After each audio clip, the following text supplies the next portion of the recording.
பரிவேளணி சேவல் என பாடும் பணியே பணியாயருள்வாய்.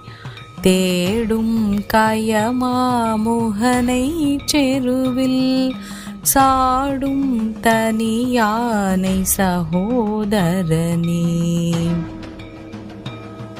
ஆடிவரும் குதிரையைப் போன்ற மயில் வாகனமே, வேலாயுதமே, அழகான சேவலே என்று துதி செய்து திருப்பாடல்களை பாடுவதையே அடியேனின் வாழ்நாள் பணியாக இருக்கும்படி அருள் புரிவீராக. கந்த கடவுளே, கஜமுகாசுரன் எனப்படும் ஓர் அசுரன் பெரியதொரு யானையின் முகத்தை உடையவனாக தோன்றி விண்ணோர்களை பகைவர்களாக கருதி அவர்களை தேடிச் சென்றபோது போர்க்களத்தில் அவனை கொன்றழித்த திரு விநாயக பெருமானின் சகோதரனாகிய கந்த பெருமானே,